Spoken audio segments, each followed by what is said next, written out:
Passenger from Crewe by Frederick Cowles. "Damnable," said Mr. Timmins to the guard.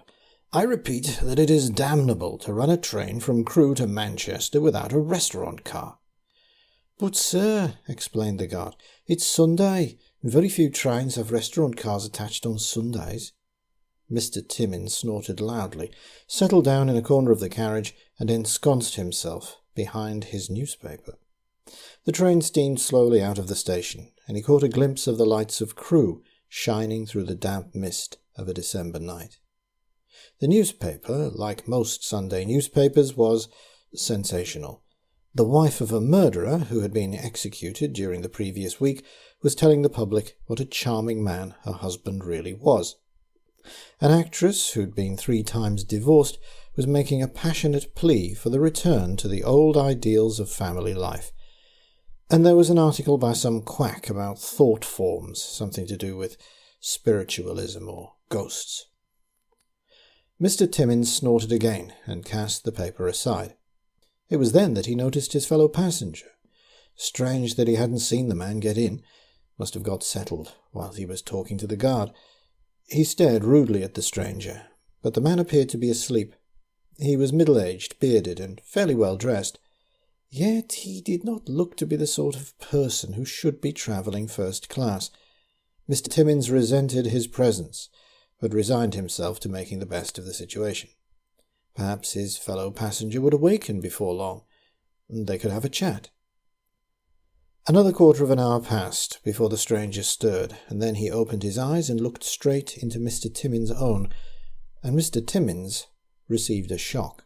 He found himself gazing into eyes as black as the night, eyes that held an expression of such hopelessness and despair that he felt himself to be looking into the depths of hell. Mr. Timmins turned his eyes away and coughed gently. Then he said, "This is a dismal journey on a Sunday." "It is always dismal," answered the man, and his voice was like his eyes, lonely and sad. "I've been complaining because there's no restaurant car on the train," volunteered Mr. Timmins. "There never is," returned the stranger. "And the carriages are old and dirty," went on Mr. Timmins. "I think it's about time they put some new coaches on." "I think so too," said the man. "I wish they would. It might be better for me. This carriage holds too many memories." "What sort of memories can a carriage of this kind hold?" asked Mr. Timmins. "Not very pleasant ones, I do assure you," replied his companion. "But if you like, I will tell you." "Well, if you know so much about it," answered Timmins, "I may as well hear the tale, and it'll help to pass the time." 7 years ago," began the man, in his queer, toneless voice, "a married woman in Crewe was in love with a Manchester commercial traveller. Her husband was a railway engine driver, and he was frequently on duty at nights, so she was able to receive her lover in comparative safety. This state of affairs went on for nearly 2 years. And then the man tired of her. He stopped visiting Crewe and ignored her letters. At last, driven to desperation by his indifference, she wrote to her former lover and threatened to let his wife know all that had been between them, unless he visited her again.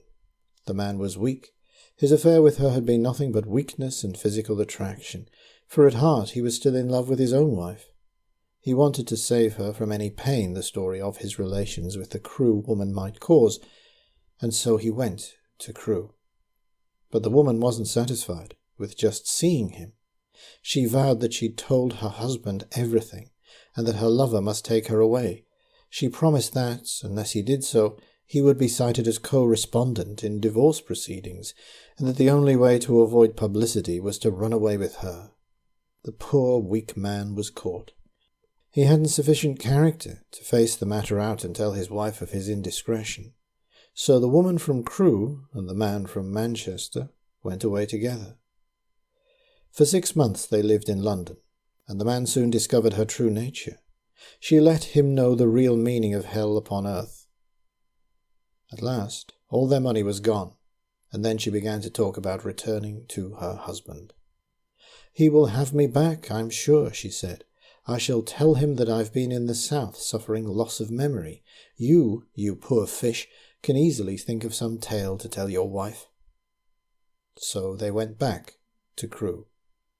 It was a Sunday, and he read a weekly newspaper, just as you've been doing. In the centre page was a headline: "Terrible Manchester tragedy.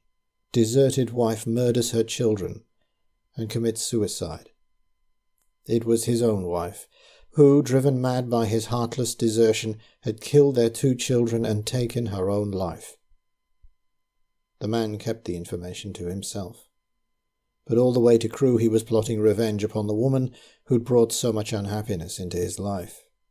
When they arrived at Crewe he noticed that this very train was almost ready to depart, and he also saw that the woman's husband was the driver. With no real scheme in mind, he hustled her into the train, saying she must come on to Manchester with him. Before she realized what was happening, the guard's whistle blew, and the train steamed out. How she reviled him when she found it was too late to alight. It was between Wilmslow and Stockport that he suddenly set upon her, knocked her unconscious with his walking stick, and then threw her body from the train. He dropped it carefully so that it should fall under the wheels and not roll clear. Then, standing on this very seat, he fastened his braces to the luggage rack and hanged himself with them. His dead body was swinging against the window when the train steamed into Manchester. "Terrible, terrible," stammered Mr. Timmins. But how on earth do you know all the details of this ghastly tragedy?" "I was the commercial traveller," said the stranger, as he slowly disappeared.